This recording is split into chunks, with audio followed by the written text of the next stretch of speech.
Live Your Best Marriage podcast. I'm your host, Whitney Shayo. And I'm your host, Pesa Shayo, and Whitney Shayo's husband. And this is the place where we believe that every single marriage out there has a chance. Yes, every marriage has a chance to be awesome and also to be fulfilling. And long-lasting, of course. Oh, yeah. Yes, and you guys can always reach out to us on Twitter. I'm at Whitney Shayo. And I'm at Pesa Shayo. And, of course, you can like us on Facebook. Which is Facebook.com/Live Your Best Marriage. And, as always, you can go to the blog at liveyourbestmarriage.com. So we look forward to seeing you guys there. Yes. So what are we talking about, Whitney? So today I really wanted to talk about the idea of trying to change your spouse.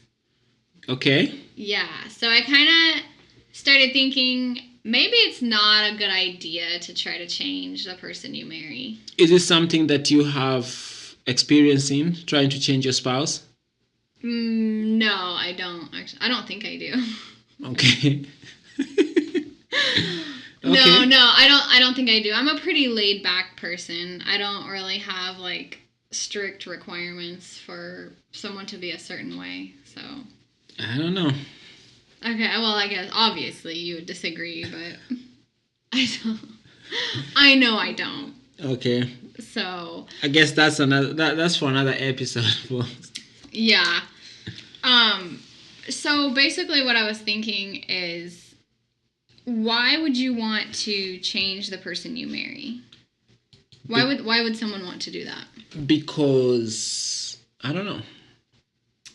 Well, I figured that one reason why someone would want to change their spouse is maybe they can see this goal that their husband or wife could reach, or this potential that they could reach that would be so much higher than what they're doing right now. And as a loving spouse, they push them to do whatever this thing is. So is that changing or encouraging them? Or encouraging.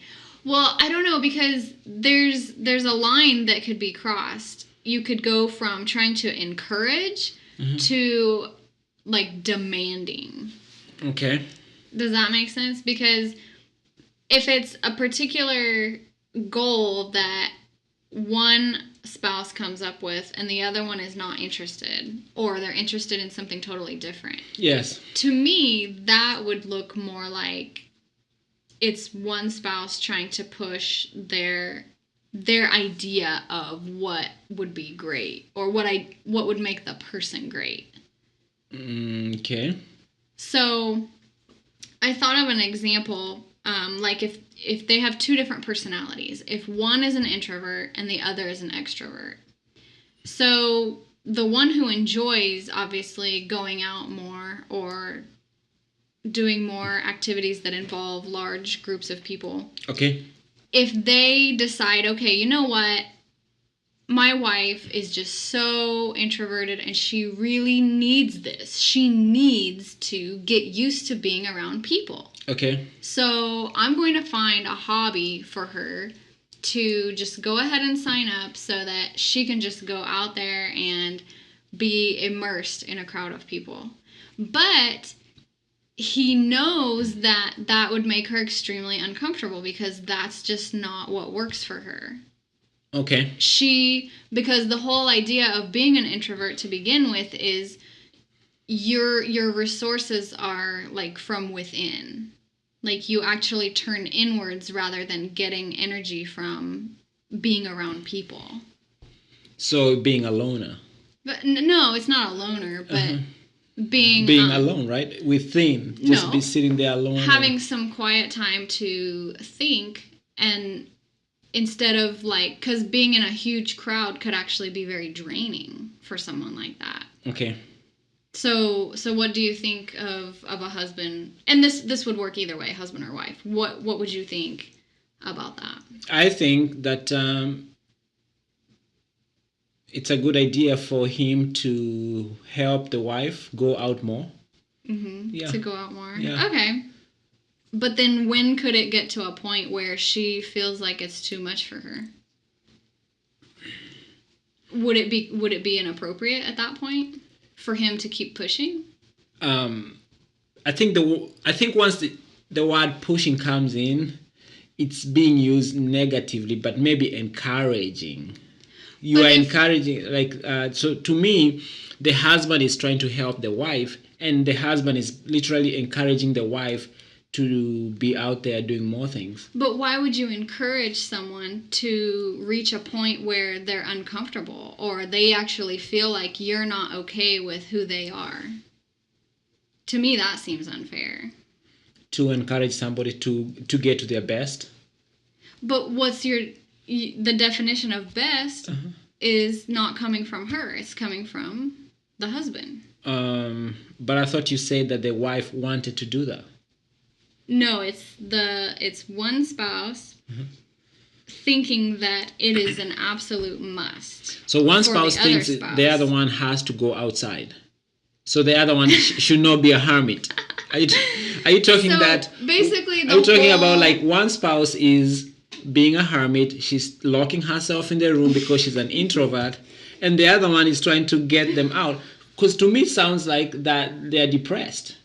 OMG. And that's a sign. The whole point A sign of depression, is locking yourself in. when you get married, Okay. you get a person to love.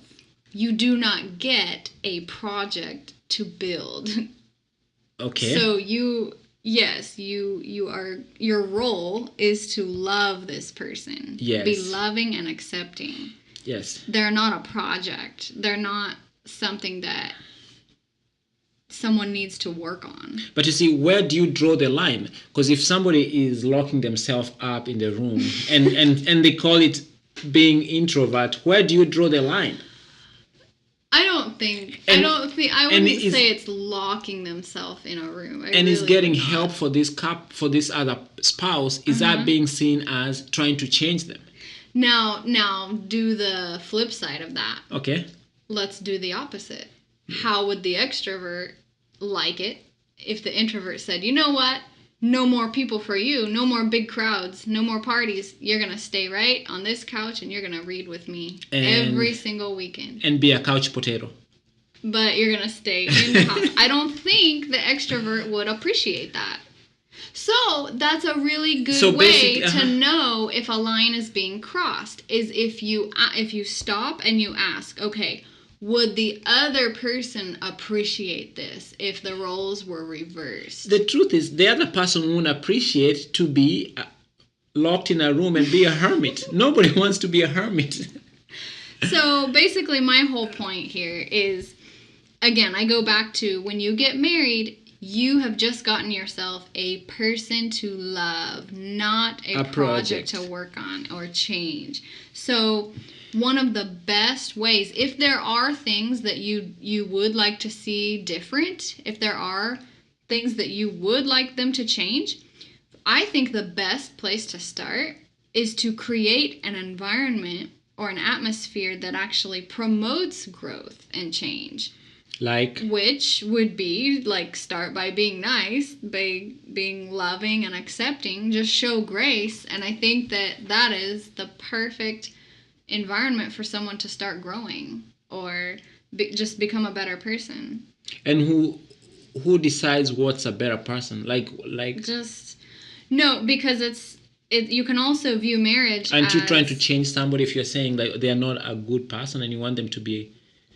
No, you want each other to be the best. Okay. You want that for each other. And also, I think one of the great things about marriage is there's always so much room to grow. There's always room for that. Nobody's ever perfect. You know, when we talk about growth, can you elaborate that further? Because it's very vague when somebody says, oh, just growth.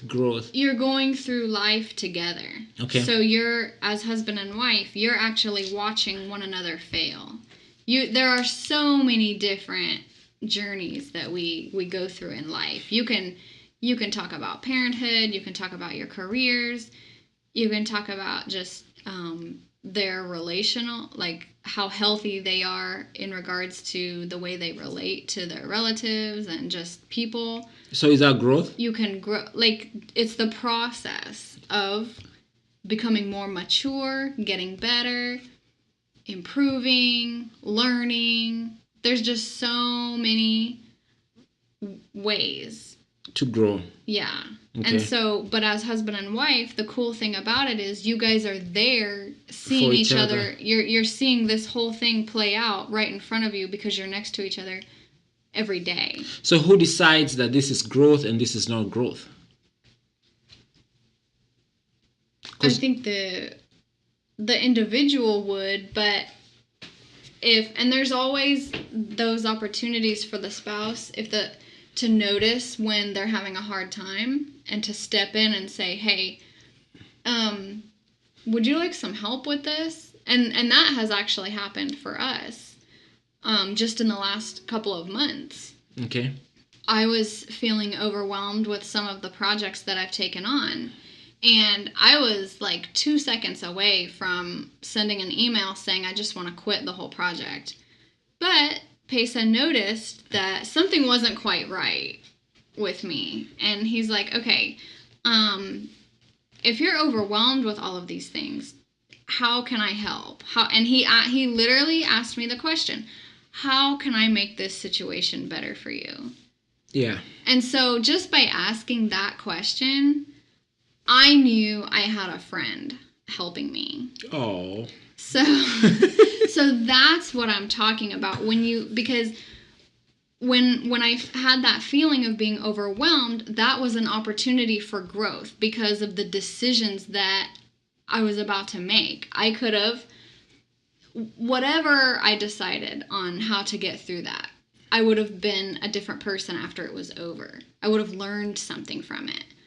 But knowing that my husband was there with me, trying to help me through it and offering me guidance, to me, I view that as, okay, he's actually assisting me. He's not like telling me like, oh, it would have been totally different if he was telling me, you're not good enough. You need to do this, this, and this. Or you need to suck it up and do this on your own. Okay. To me, that would have been really harsh. Now, the question is, what if you had said, okay, now, I've already sent the email, I've already quit, and then I'm here saying, like, I want to help you, I want to get you back to help you get back into the thing. Mm-hmm. Isn't that like changing you? Like as you're saying, is it like making you change? Well, I think we would have drawn the line if I had like totally refused. If I was completely adamant about dropping the whole thing, and then you continued like trying to encourage me to go back in that other direction, I think if that continued for a while, I think it would have gotten to a point where I would have started feeling like, okay, I'm being pushed towards something that I really don't want to do. That's another good way, just like the question we brought up earlier, a good way to tell is if the situation was reversed, would the other person like this? So a second question you can ask is, okay, am I being pushed to do something that I really don't want to do? Yeah. That's another really great question that you can ask yourself. Like, okay, are they, because if you really, really, really don't want to do something, I wouldn't call that encouragement. I would call that like they're just trying to have too much control. I don't know. That's just kind of how I would see it. Okay. But this particular situation I'm talking about, it is something that it is a huge part of my life that is very special to me, and Payson knew that, and so he did not want to see me drop out of that or retreat from that. Although at that time you felt like you wanted to drop out, and at that moment I felt like giving up. You know, some of you folks might be thinking, oh, he's asking too many questions, and like maybe we are going around and around. But I just want to make it clear that some of these situations are not very clear cut, especially in the real world. Somebody might be thinking they're encouraging. Somebody else, the spouse might be thinking, oh, they're not encouraging. They're trying to change me. So in real world, I don't think it is as clear cut as we might be saying it here. Mm-hmm.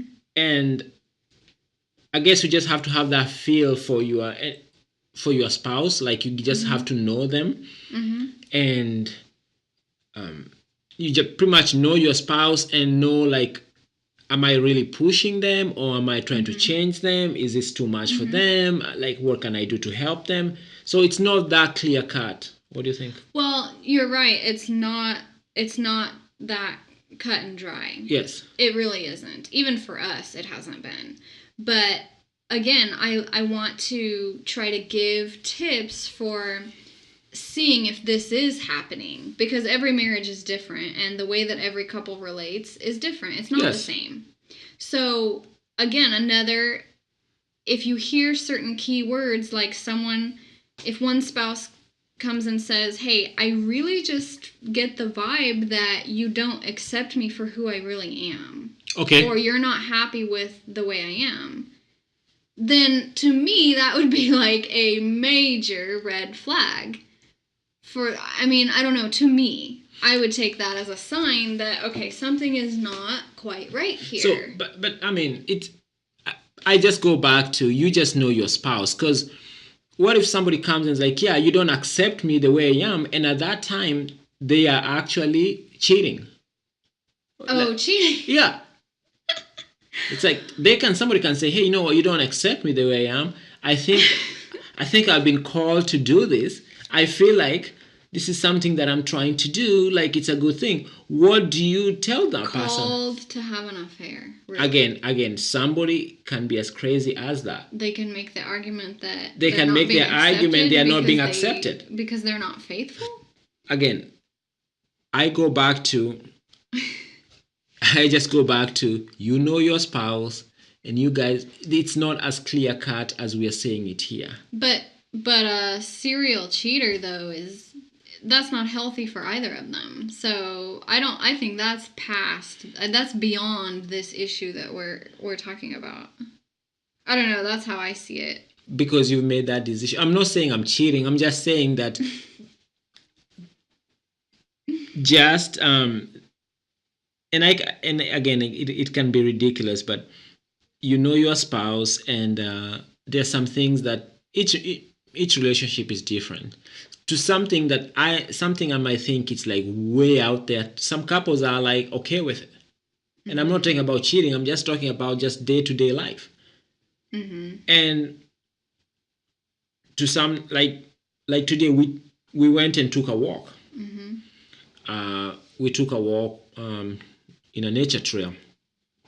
To us, that is just something we always like doing. But to some couples, it will take a lot of convincing and a lot of encouragement and all that just to get that process started. But a few months later, I believe they might even be liking it. But something for us was pretty easy, for them might be so hard. And someone might be like, oh, you're trying to change me? You're trying to change me? No, I'm not trying to change you. I'm just this is something I'm proposing, something great for our family. And maybe it's going to work out later if we are consistent doing it. Yeah. So by encouraging, you're encouraging being healthy by going for the walk? Yeah. But somebody might say, no, I don't want to change. I like being a couch potato. I don't want to change. Well, I think that also could get to the point where they would feel like they're not being accepted. So, folks, I don't know. It's not as clear cut. I go back. I know it's not, but there's a huge difference between someone cheating and thinking that they need to be accepted doing that, and then someone leaving a bathroom towel on the floor like as a bad habit, and then one spouse not accepting that. To me, I'm just talking about like those tiny everyday little things. But the biggest one that I brought up today was if there's a certain goal that you think they should reach. For example, I do know a couple who the wife just got her master's in psychology. Okay. And the husband did not had like barely any college at all. Okay. So she's basically insisting that he go and get his degree, like all the way up to his master's. Okay. So I don't know. I mean, in my opinion, I just would view that as she's not happy with who he is to start with. And in my opinion, I would view that as let them work it out in their marriage. She's making him get a degree and he doesn't want to. Mm-hmm. But I can say, you know what? They know each other. Mm-hmm. They can figure it out. It's not as clear cut if this isn't. Maybe she might be thinking he just needs encouragement. Mm-hmm. Maybe he has always talked about graduating, but he just needs some motivation and more encouragement. No, actually, he even talks about how he just enjoys being a stay-at-home dad with their 4 girls. That's all he talks about.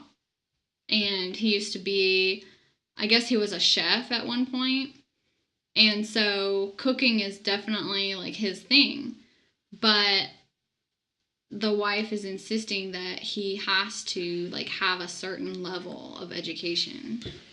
So, and I know, like, obviously, this is an adult we're talking about, so he would be able to say no. But still, I'm just saying, like, sometimes there's so much pressure that you feel like you have to perform a certain way, even if it's within your marriage. Yes. So that was the whole issue that I'm bringing up. And because that, I mean, honestly, we talk about we talk a lot here about resentment and how easily it is for it to form and build up. So, I mean, just because one spouse goes along with a decision, that does not mean they are truly happy doing that. So, and sometimes we can't see the end of the project when we are starting the project. Sometimes we can just maybe one spouse understands something more than the other, and it's their position to actually sell and actually make it clear, like to help the other person understand. The other person might never really understand until the whole thing is done. Mm-hmm. Yeah. So you mean after you never the spouse gets fixed by the other one, that's when they're gonna figure out that it was a good thing for them? No, I'm just saying it was good for them to be fixed. I'm just saying that some people see things that's controlling, bro. Some people see things that other couples don't. Mm-hmm. Like one spouse might see something that the other spouse does not. Mm-hmm. Like in this situation, I don't think it's such a big deal. He's going to college. He seems to like it. Mm-hmm. I just think that they can be able to figure their own. Like each marriage is different, and mm-hmm. like not all of them are the same, mm-hmm. and people are different. And what one person will call controlling, another person will call encouraging. What one person will call changing, mm-hmm. another person will call helping. Mm-hmm. Mm-hmm. As long as there's no violence, I just don't see, because at the end of the day, every day you are watching TV commercials. Mm-hmm. They're just trying to change your way of thinking, mm-hmm. so that you can go and buy their stuff. They're just persuading you. Uh-huh. So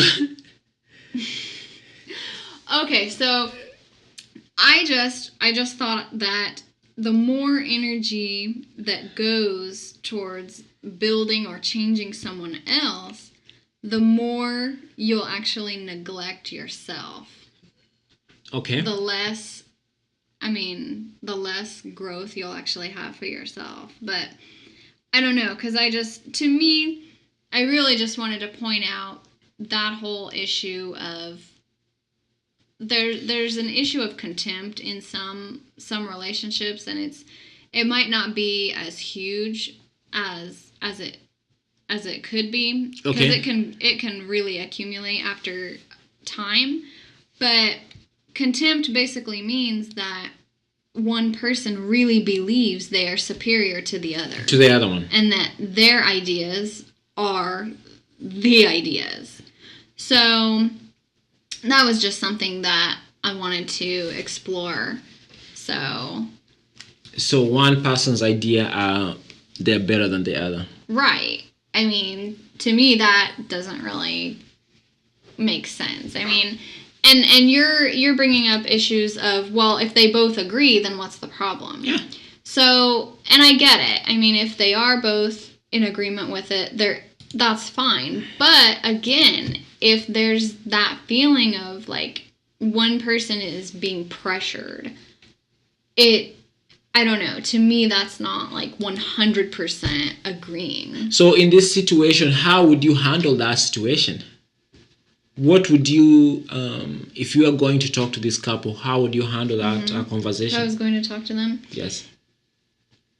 I don't know. I would just encourage them to let each other pursue like things according to their interest. And if the truth is, if they have both decided that this is in the best interest of their family, then that's totally okay. But even when he's around us, we just get the vibe that that's not really what he would want. Like, that's not his ideal situation. So I've never gotten that vibe, so maybe I'm just I'm just out of the loop here. Okay.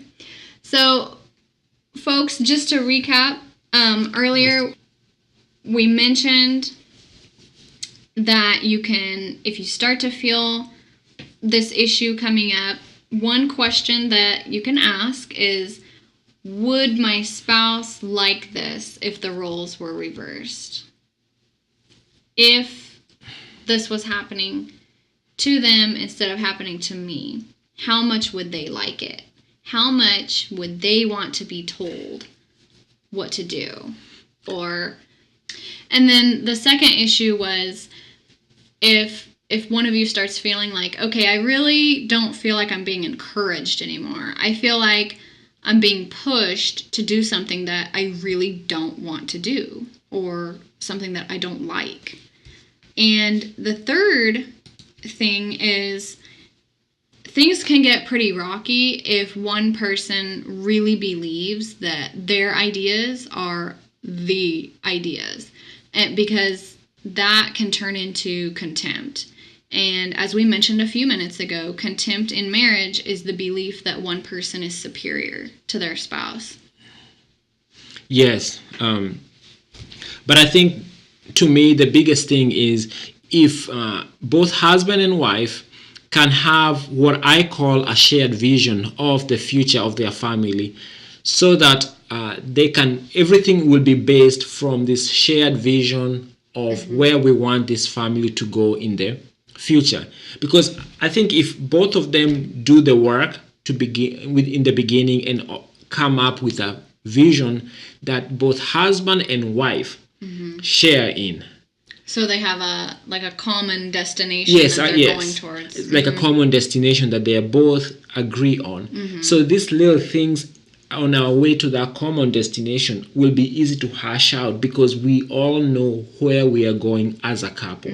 Compared to if we don't have a shared vision, each person is going their way, and we are trying to hash out the day-to-day activities. Yes. Okay, so if both husband and wife can decide, okay, what their purpose is and the direction that they want their family to move on, the path that they want to be on in life. Yes. If that's a common goal, then that can make it easier. Yes, as a family and also as a couple. Yes. Okay. Yes. Good. And what do you think of that? Yeah, absolutely. I think that if you have a definite purpose for your family, and you know exactly, I mean, not exactly, but you know what you want to have in your future, and you share that common destination, and just having an idea of the path that you want to take, and you just keep heading in that direction together as husband and wife, I think that could actually eliminate a lot of these issues that we've talked about today. Okay. So. Okay. All right. So, folks, once again, thank you so much for listening. And you can always reach out to us on Twitter. I'm at Whitney Shayo. And I'm at Pesa Shayo. Of course. And if you haven't, you can like us on Facebook. Which is Facebook.com/Live Your Best Marriage. And you can head over to liveyourbestmarriage.com/blog. But we will be back again in a couple of days. Thank you and God bless. Bye.